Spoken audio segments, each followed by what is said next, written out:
to a little bit of history you had with Mr. Filner. You first met him when you were a student at San Diego State University. That is correct. And how long ago was that? 1986. And eventually, you went to work for him when he was in Congress between 1992 and 1995. Correct. Okay, what did you do for him when he was in Congress? What was your position? I was his district director. And was that for the full 3 years? Yes, sir. And your next employment that had anything to do with Mr. Filner when he took the job as his chief of staff in December 2013? Generally true. I worked. Sorry, 2012. I worked for a few weeks on his congressional reelection campaign in 1996, but just for a few weeks. Other than that, I did not work for him in any capacity until December of 2012. And that's when he asked you to become his chief of staff. That is correct. And you took that job as the chief of staff, true? True. And in terms of the organization of the mayor's staff, okay, we got Mayor Filner at the top, true? True. Okay, and then we got you, chief of staff, true? True. Then you had an assistant chief of staff by the name of Alan Jones. The title was deputy chief of staff. Deputy chief of staff, sorry. That is Alan correct. Jones. Yes, sir. True. And then there were various departments on the mayor's staff. Is that true? We didn't use the word departments. What do you call There were mayoral functions.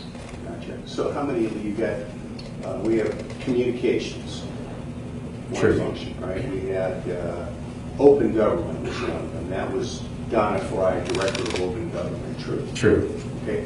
And then how many other functions were within the mayor's staff?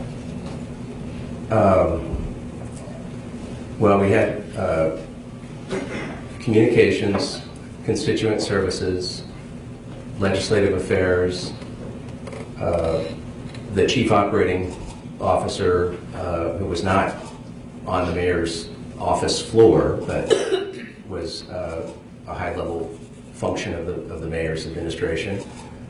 We had the legal affairs function. We had community relations functions. We had scheduling. We had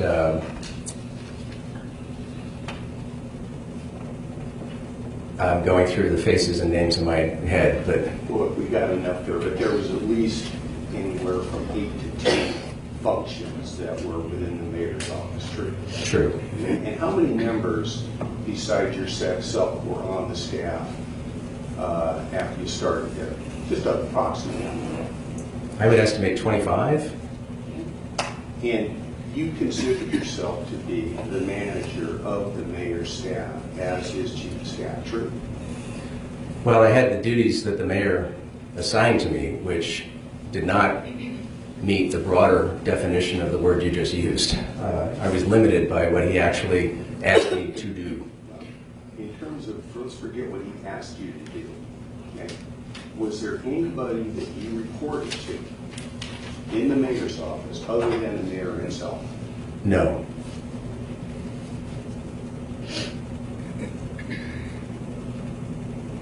What I wanted to talk to you a little bit about is one of the things that you had at City Hall on Saturdays, one Saturday a month, were the Saturday office hours. True? Not every month, but true. Yeah, right.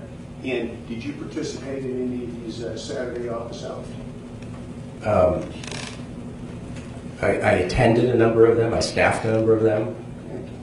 I didn't participate in the sense that I wasn't at the mayor's side when he was speaking with constituents. Back to your role as the chief of staff, for example. Right? Did you manage the various functions on the mayor's staff? There were no is the short answer.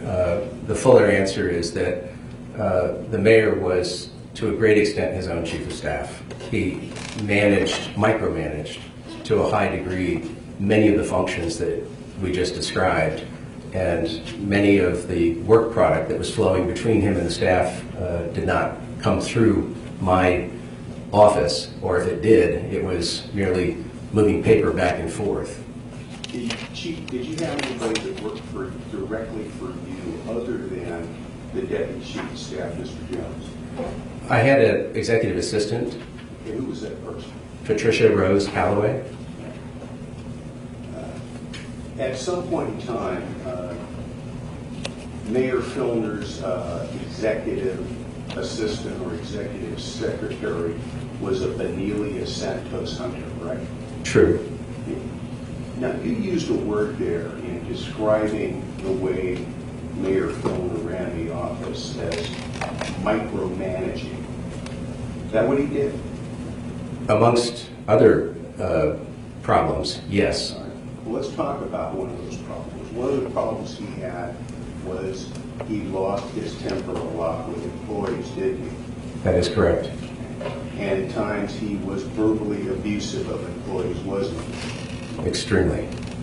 And in fact, you would classify the environment within that office from the time you worked there, from December 2012 through July 2013, as being an environment where people were walking on eggshells. True? True. There was an environment of fear, wasn't there?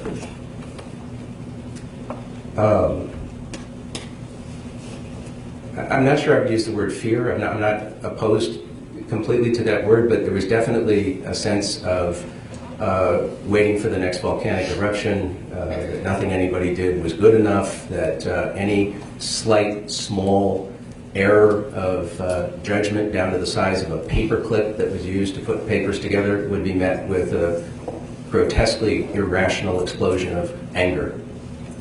In other words, the office environment you would classify as being toxic, right? Is that a better word? I would agree with that. Toxic. Now, one of the things you agree with me that you were required to do as an employee of the city of San Diego, when you started as the chief of staff, was to take sexual harassment training. True? Well, in my particular case, I had just completed the sexual harassment training at my previous employment, so I did not take the city's program because I was advised that if I had taken the training within the previous 2 years, I didn't need to take it immediately upon assumption of new employment. Who told you that? Somebody from the city's office? Somebody in the city, I can't remember who.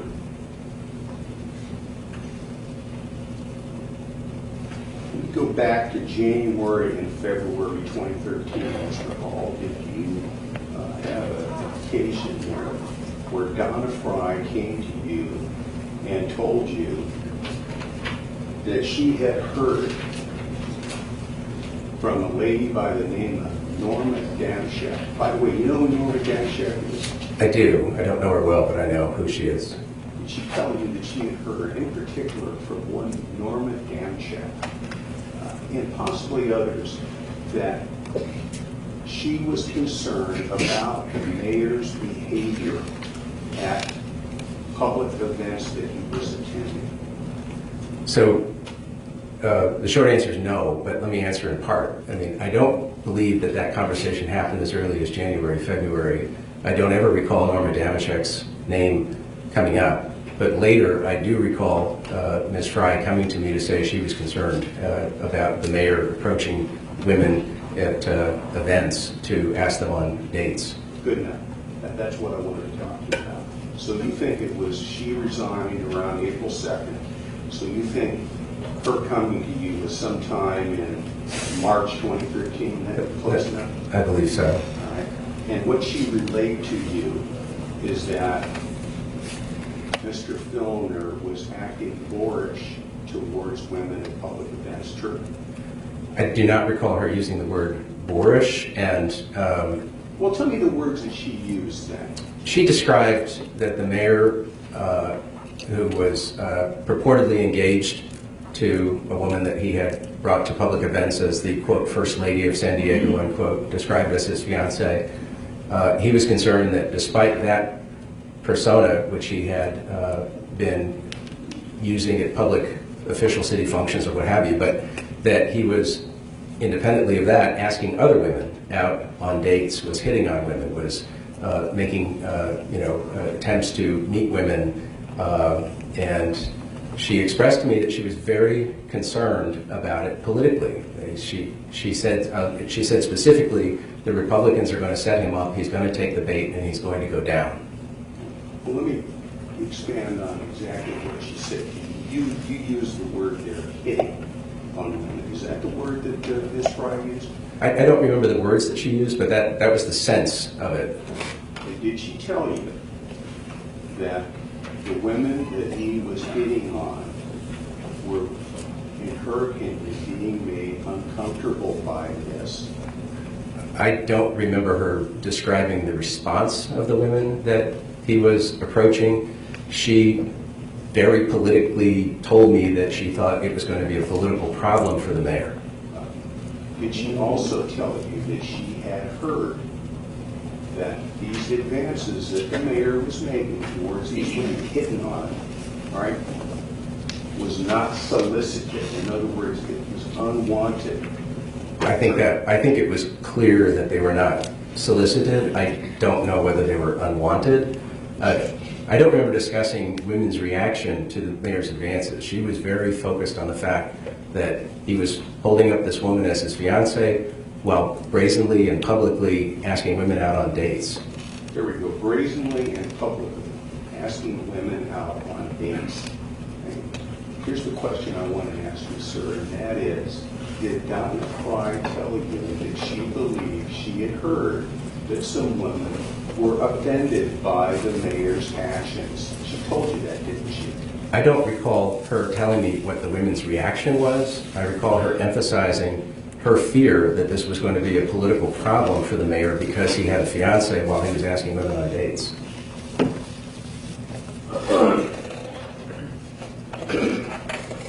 You remember her resignation letter, don't you? I do.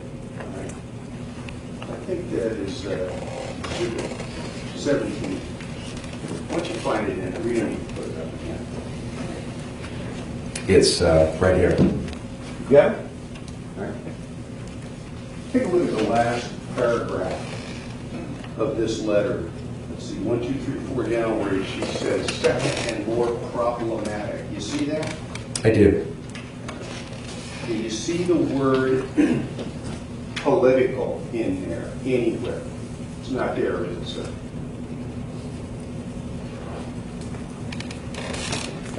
The word political does not appear in this paragraph. In fact, the word political as a motivation for her resignation does not appear anywhere in the letter, does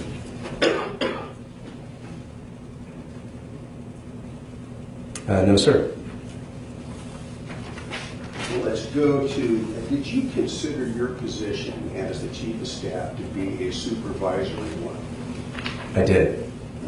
And you understood that the city of San Diego's equal opportunity employment policy was that you, as a supervisor, were responsible for enforcing those principles. I did.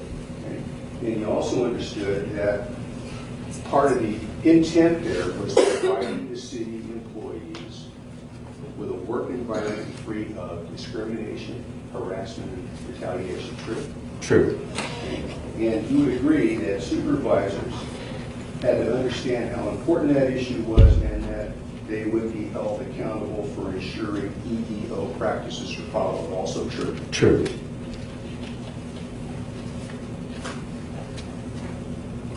Now, at some point in time, during the time that you were employed as the mayor's chief of staff, you got a report from Alan Jones, your deputy, about a complaint that he had heard from Ms. Santos Hunter. True? True. Okay. And you're not exactly sure when that occurred. Also true? That is true. So let's go to what that complaint was. You are in your office meeting with a man by the name of Scott Chadwick. True?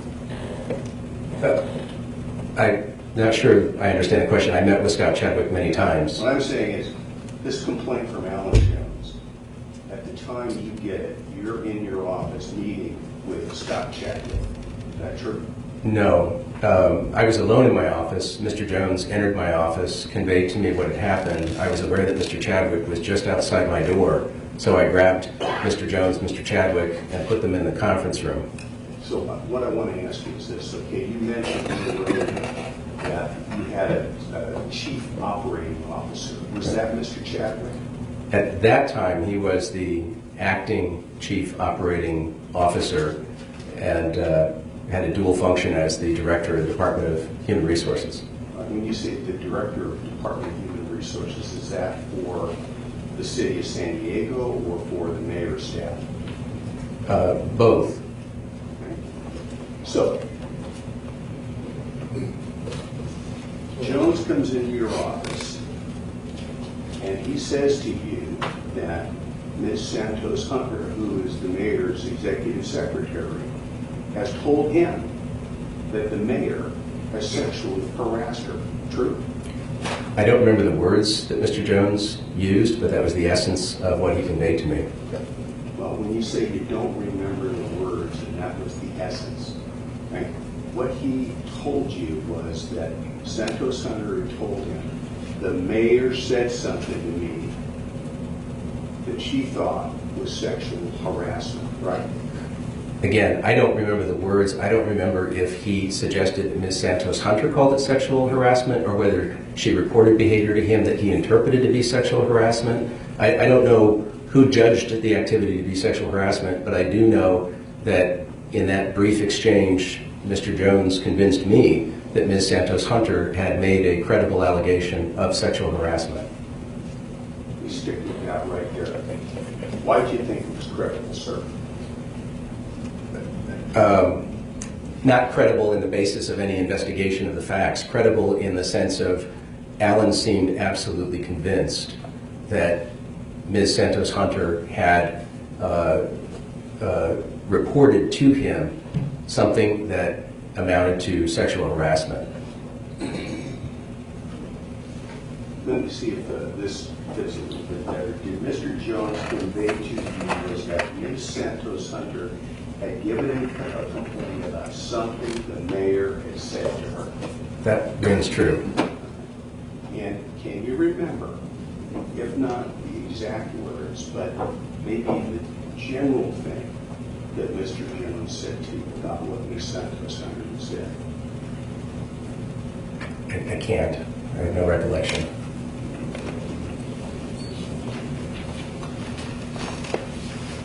So Mr. Chadwick, who's the Deputy Director of Human Resources, he's outside of your door? He's actually, at that time, the Director of Human Resources. If I said deputy, I misspoke, but he was the Director of Human Resources. For the city of San Diego? Correct. So he's right outside your door? Correct. And so you take Mr. Jones outside your office and you say to him, what?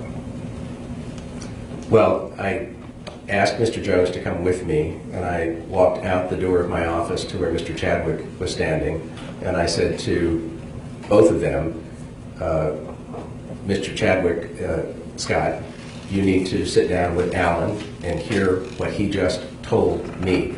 And I want you to come with me into the conference room, which was vacant at the time, and I sat the two of them down in the conference room. And so the instruction, I guess, to both of them was, Mr. Jones, you tell Scott Chadwick what it was that Santos Hunter said to you. Is that good recollection of it? Yes, sir. Okay. And at that point, you leave them alone in the conference room. You step out, and where do you head? Back to your office? Yes, sir. Okay. And how? Before you get to your office, does Ms. Santos Hunter come and talk to you? Or does she come and talk to you after you get to your office? It was either concurrent with my entry into my office or it was just moments thereafter.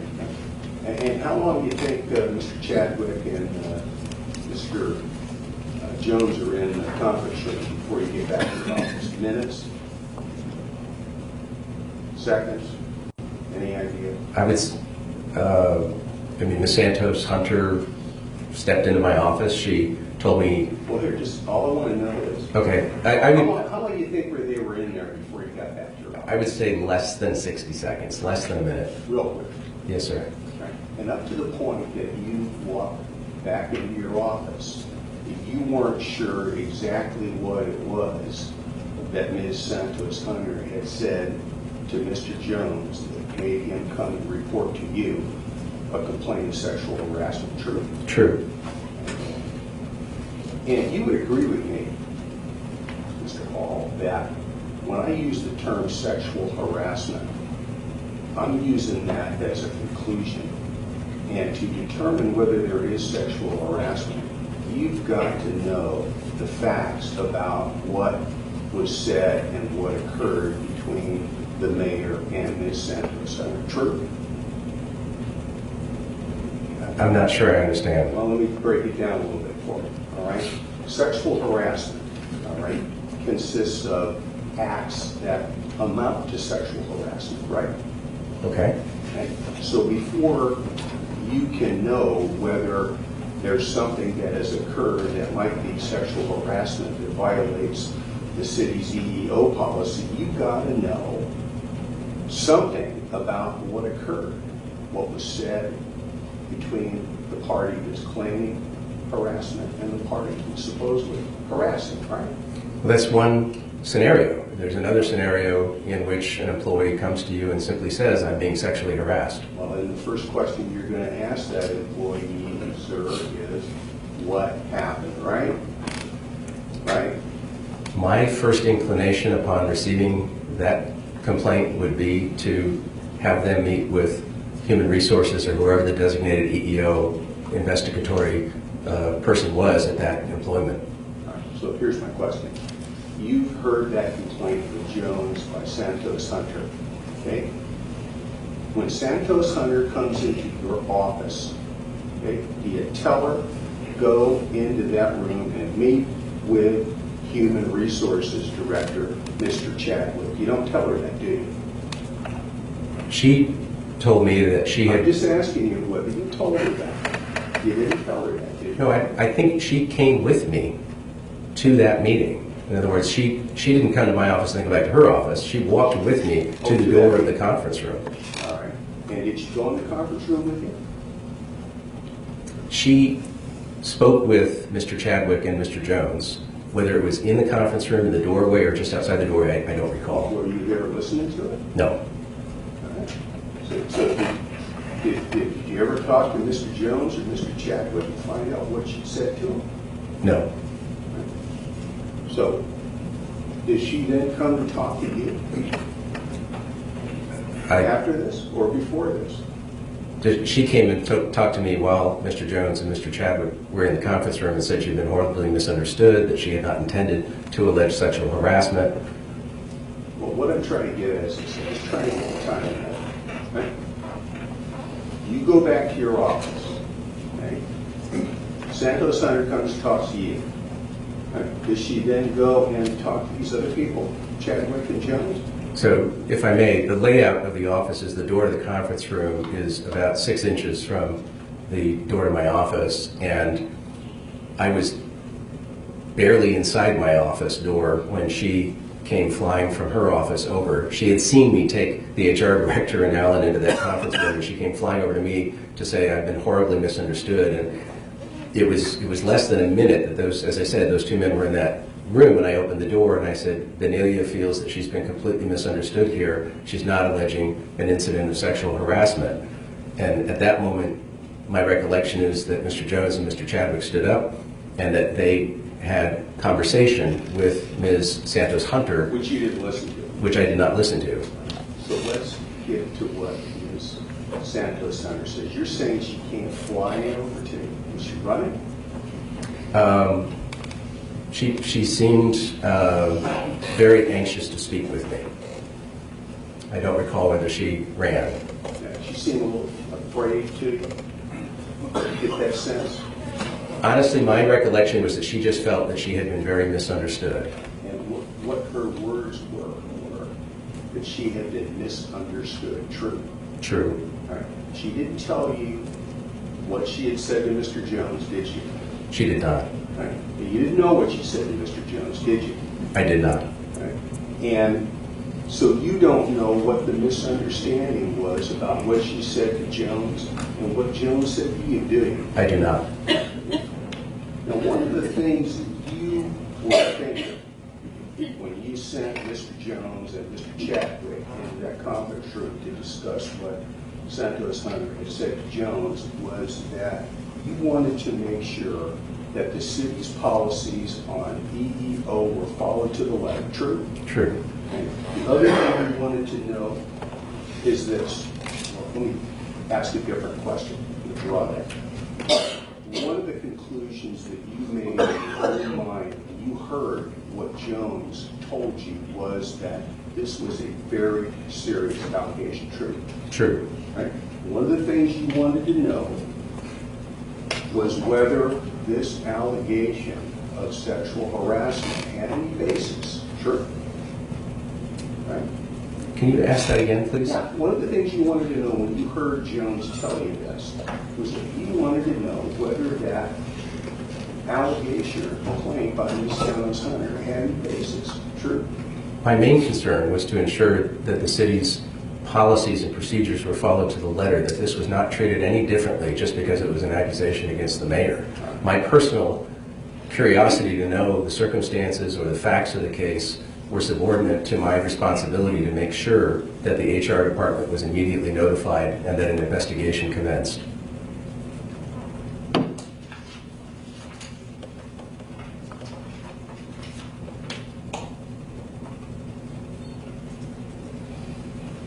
I think, was it true what you were thinking is that you wanted the matter thoroughly investigated? True? True. And you wanted a credible, appropriate response. Also true? True.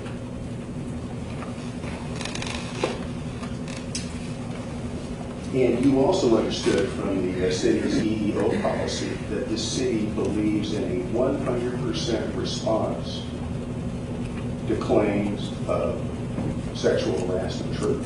True.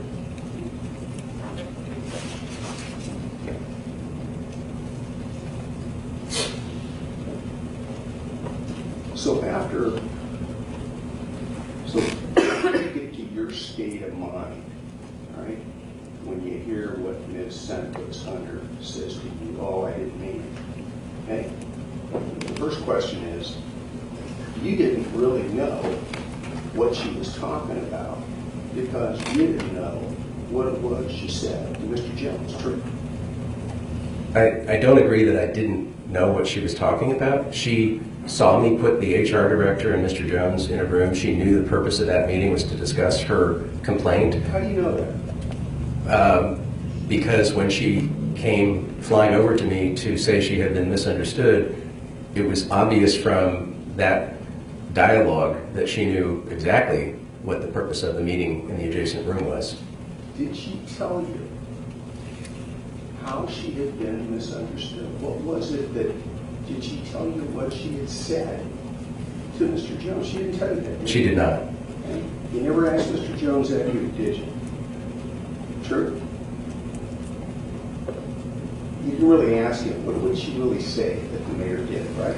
I didn't. My goal was to get him with the HR director as quickly as possible. So we got the HR director there, all right? When this deal with Ms. Santos Hunter happens, you ask Mr. Chadwick, what did Mr. Jones say to you? Did you ask him that? No. Right. Now, he's the director of human resources. Right? Did you ask him for advice at that point about what to do about what you classified as a very serious complaint on Ms. Santos Hunter? Yeah, in my mind, it was a very serious complaint up until the moment she assured me she had been misunderstood. And I believed her. I understand you believe it. All right? But my question is this, all right? Did you tell the Human Resources Director? Did you ask him for advice? What do we do at this point, Mr. Chadwick? Do we have to follow through with the investigation? Oh. Are you asking that?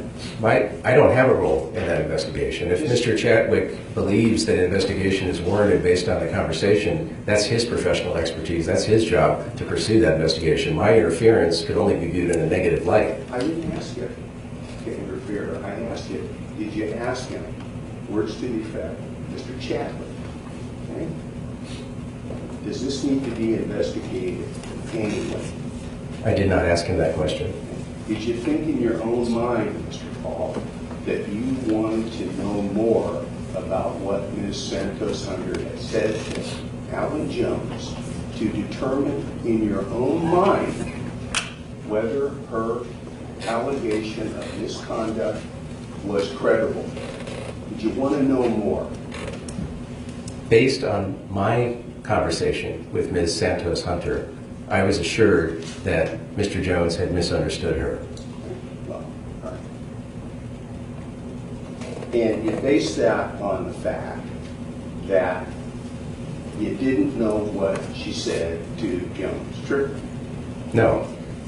You base that simply on he come to you with a claim of sexual harassment by Santos-Hunter, something the mayor had said to her. She comes in and says, I misunderstood, and you decide you believe her, and at the same time, you don't know what it was you said to Jones in the first place. True. Right? True. You don't think that that was 100% response to a complaint of sexual harassment, do you? I think taking the potential complainant and the director of the HR department of the city within seconds of hearing the allegation, putting them in a conference room to pursue an investigation is 110% response. Well, here's my question, all right?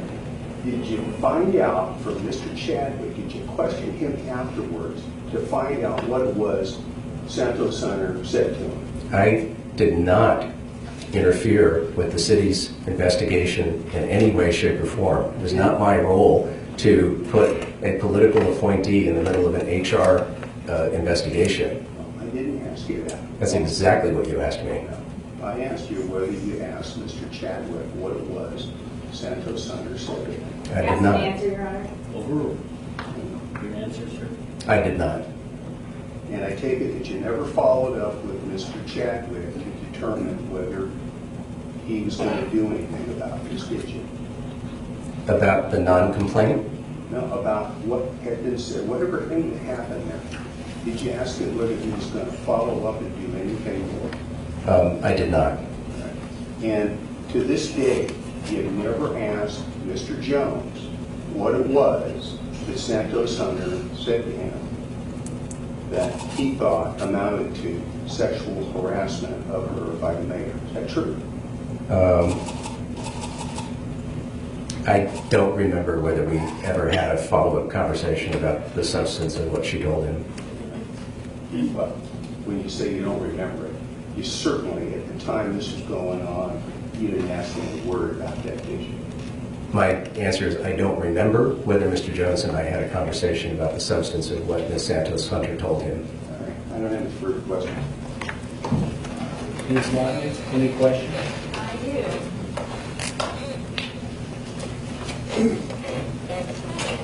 And Your Honor, the city is going to be doing a full examination, not just cross, correct? Okay.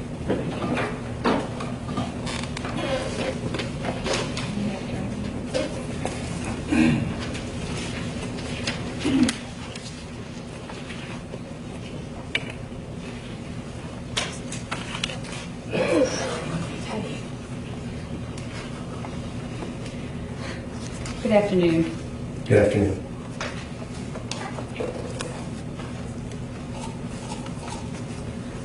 Now, before I forget to ask you, I want to follow up with respect to the topic that was just discussed, the Alan Jones report to you concerning Ms. Santos-Hunter. And do you recall when that was, even approximately?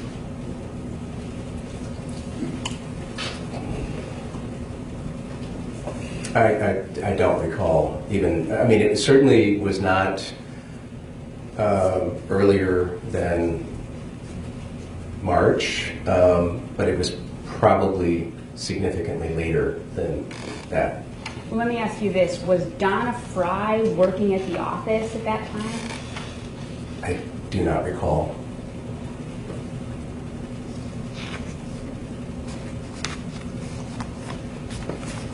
Now, have you ever witnessed Mr. Filner engage in any sexual conduct that you consider to be sexual harassment?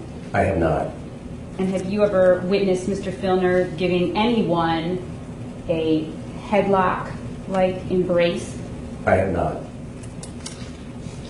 Prior to April 21, 2013, did you have any knowledge or awareness of any kind, of any sexual conduct by Mr. Filner that you considered to be illegal or sexual harassment?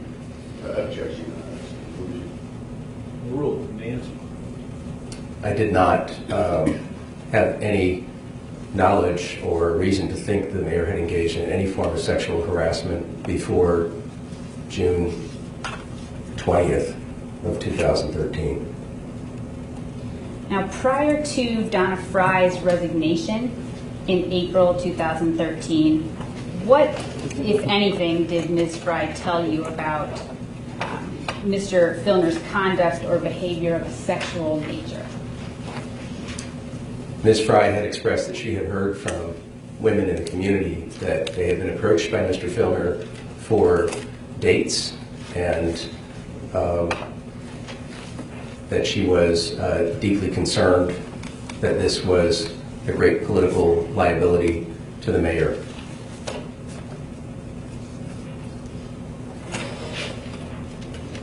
Anything else?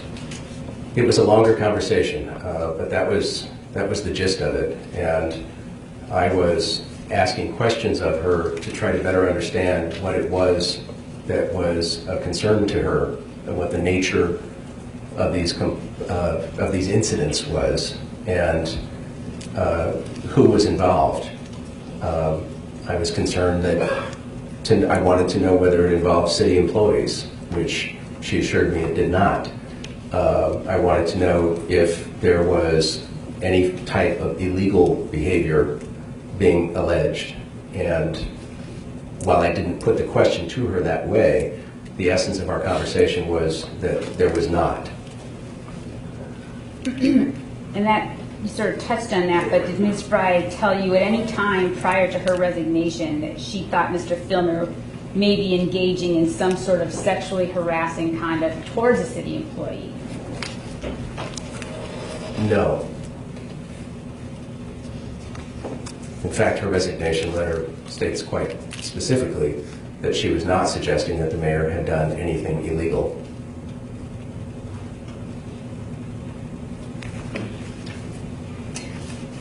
Now let's turn to the resignation letter. I believe you have it in front of you, Exhibit 17. I have it. Yes, I have it.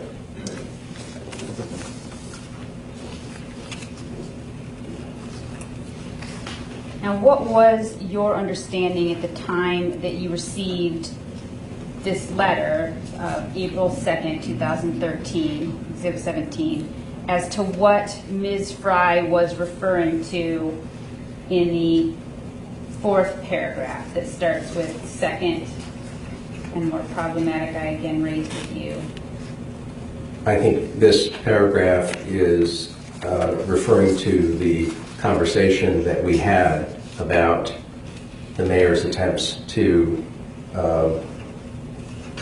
ask women out on dates in the community.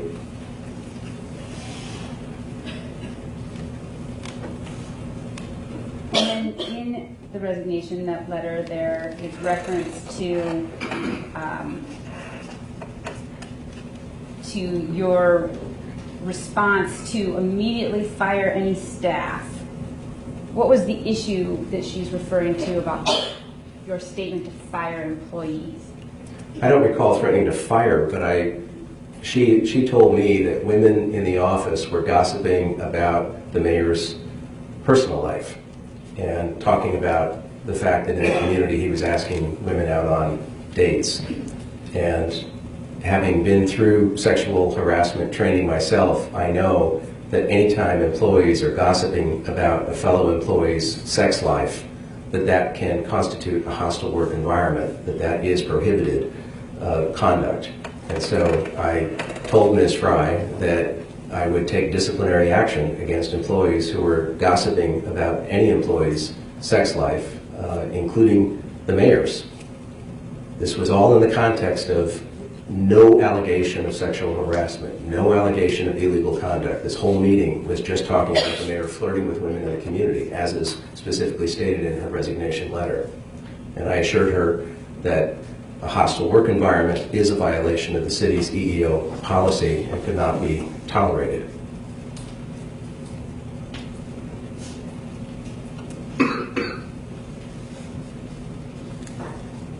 And did you ever say that you would fire anyone who came forward with a report of sexual conduct by Mayor Filner? Sexual, no, absolutely not.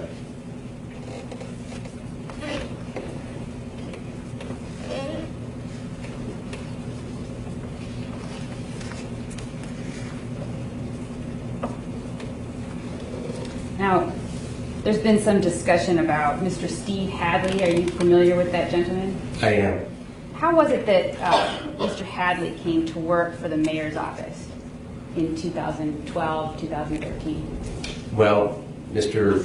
Filner wanted to hire Ms. Fry to run the open government function of his office, and Ms. Fry had certain conditions that she imposed, one of which was that Mr. Hadley, who had been her chief of staff in her council office, also needed to be hired onto the mayoral staff. Mr. Filner made it clear to me he had a negative view of Mr. Hadley, but his desire to secure Ms. Fry's employment won out, and both Mr. Hadley and Ms. Fry were hired. Now, after Ms. Fry resigned, what happened with Mr. Hadley's position in the mayor's office? Mr. Filner ordered me to fire Mr. Hadley sometime after Ms. Fry resigned. And what was the basis for the termination, to your knowledge? There were work performance issues.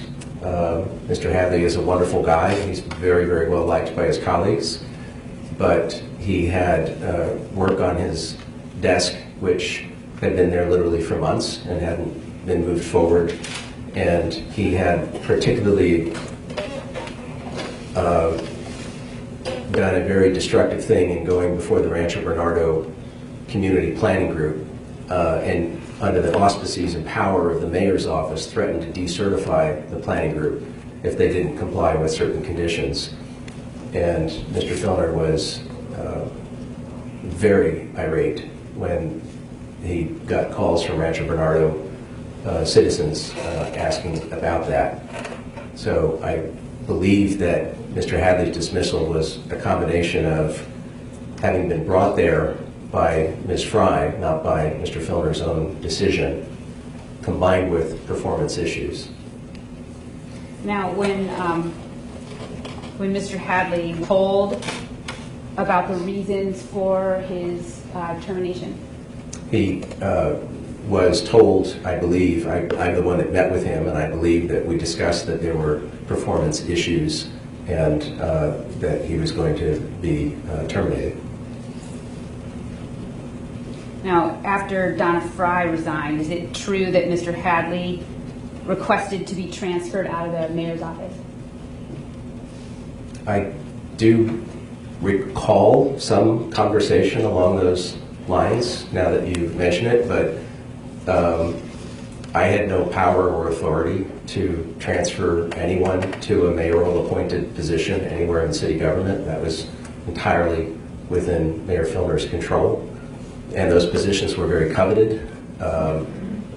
Most of the mayorally appointed positions in city government have highly specific technical functions. They run sewage treatment plants. They are responsible for technically sophisticated positions. There's very few positions that a political appointee could just be slid into. So where they existed, they were very selfishly guarded by the mayor for his own purposes.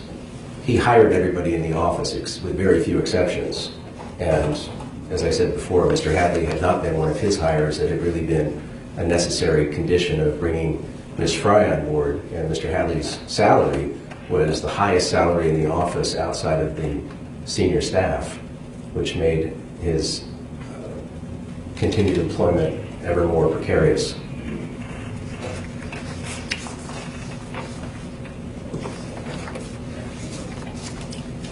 Now, turning to the topic of sexual harassment prevention training, was there any attempt by the city through the HR department, for example, to provide Mr. Filner and the mayor's staff with sexual harassment prevention training upon Mr. Filner being sworn into office? There were two separate employee onboarding processes. Mr. Filner insisted that his new hire orientation activities be conducted in his private office with Mr. Chadwick and Mr. Beisch and representatives of their departments meeting with him privately to complete the onboarding process. The remainder of the mayor's staff were given group orientation sessions which were held in the conference room, which included reference to the online sexual harassment training course for required employees. To your knowledge, was the mayor made aware of the need to take the sexual harassment training?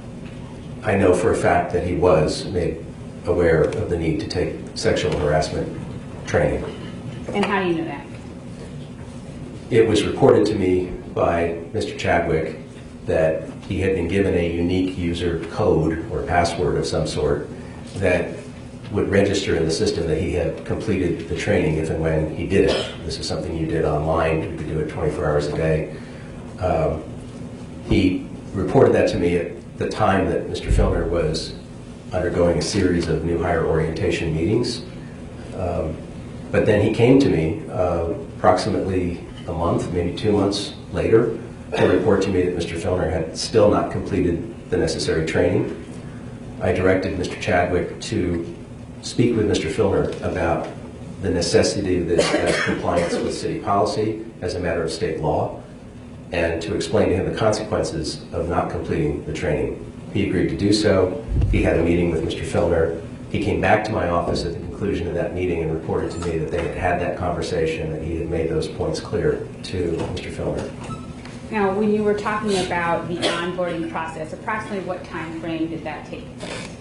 So for Mr. Filner, it started immediately upon his inauguration. Within days, staff from risk management department and the HR department were attempting to get meetings on his calendar. I recall that he had some very complicated issues related to his pension and other issues that I was not privy to, but I just remember overhearing conversation. So it took 2 or 3 meetings before all of his onboarding paperwork was completed. And I believe that all would have been done in the December, between the first week of December and mid-February, I'm guessing. Do you recall there being any documentation, paperwork provided concerning city policies or anything of that nature at that time? I was not in attendance at these meetings. Let me clarify. At the time that Mr. Filner and you came in as the new administration, were you provided with documentation as to city policies, guidance that was in written form, anything like that? Yes, we were. And what all was in there, to your recollection? There were a variety of forms related to employee benefits, life insurance, all the typical HR onboarding issues, tax forms, selection of benefits, naming the beneficiaries. There were we received, I believe via email in January, a PDF of the city's EEO policy document with instructions for all of us to read it. And then Mr. Chadwick had prepared a larger, more comprehensive document which was for exempt employees of the city, or mayoral appointees at the city, covering not just EEO, but a broader array of issues that were important to political appointees. Was there any, to your recollection, was there any mention of the city's available and required trainings in the paperwork that was provided at the beginning of the administration? I don't remember whether it was in writing or spoken, but it was made clear to us that training was available for all aspects of our HR paperwork and our risk management paperwork. And with respect to the sexual harassment prevention training, was there any timeline or any information provided in terms of the requirement to take that training within a certain amount of time? Yes, I believe it was made clear that it had to be completed within 6 months of an employee's start date if they were in a supervisorial position. I know that the mayor completed 3 other ethics trainings that were required, a state FPPC ethics training, a city ethics training, as well as a financial disclosure training, and chose to do those 3, but he chose not to complete the sexual harassment training. Do you recall when it was, roughly, when Mr. Chadwick came to you to let you know that Mr. Filner had not yet taken the sexual harassment prevention training? I believe it was in the March to April timeframe, so we were approximately 4 to 5 months into the 6-month window of compliance. Do you have any knowledge as to why Mr. Filner did not take the sexual harassment prevention training before July? I do not.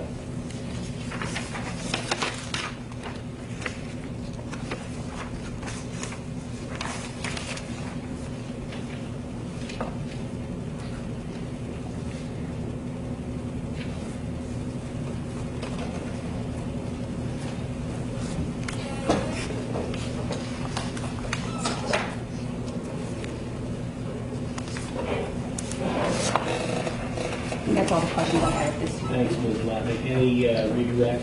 Yes. Note the hour, please. Mr. Hall, you said that Law&Crime told you that you didn't want people gossiping about the mayor's sex life, right? True? You said Donna Fry told me? You told Donna Fry the employee should not be, and I'm using your exact word, gossiping about anybody's sex life, right? That is correct. Right. Well, in reality, what Ms. Fry told you was going around the office is the employees were not talking about the mayor's sex life. They were talking about the fact that he was out in public and was hitting on women. True? That's what she told you, right? That is what she told me. That is consistent with what I said. Exactly. And the mayor going out in public and doing that, you would consider that to be improper public events. True?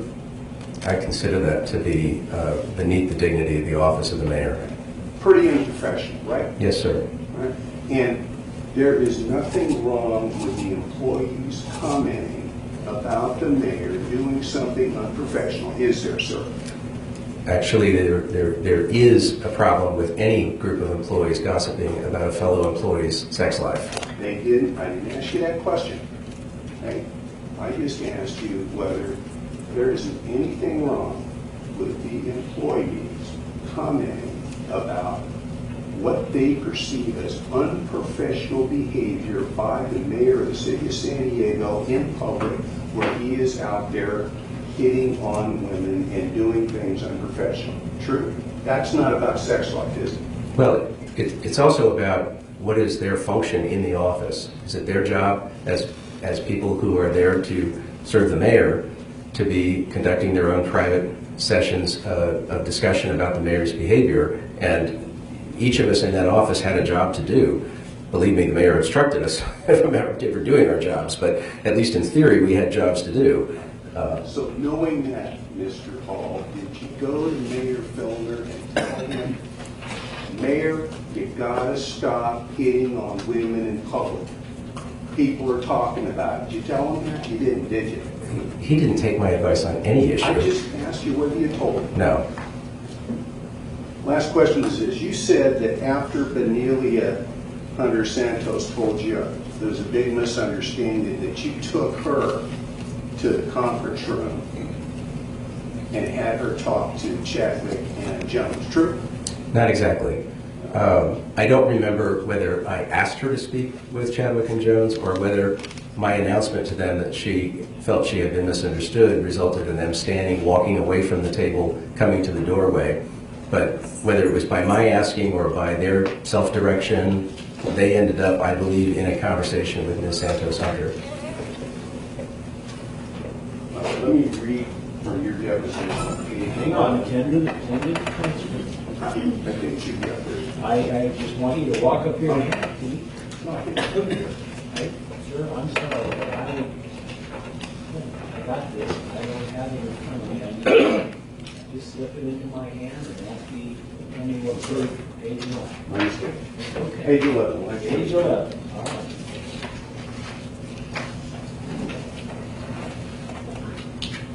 Page 11, line 23 through page 12, line 1. Or actually, line 4. You may read. While they were in there, Benelia approached me and said that there had been a big misunderstanding and that she had not intended to accuse the mayor of sexual harassment. And I said, "Are you sure?" She said, "Yes." So I re-entered the conference room and told Mr. Chadwick and Mr. Jones what Ms. Santos Hunter had said to me, and their meeting ended at that point. I have no further questions. Anything further, Ms.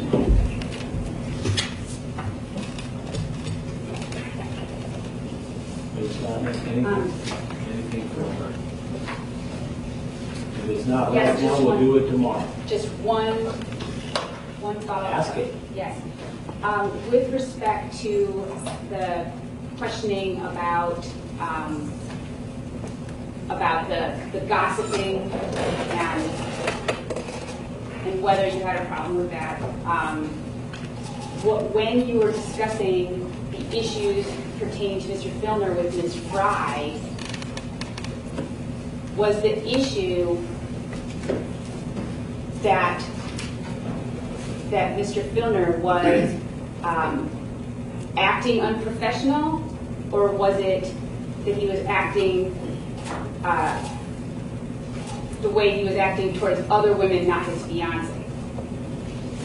I would characterize it as the latter, that people, my sense was that there was this feeling of the mayor was constantly purporting to have a fiancée who's called the first lady of the city, and yet he's asking women in the community to go out on dates, and that contradiction was deeply disturbing. That's it. Thank you. All right.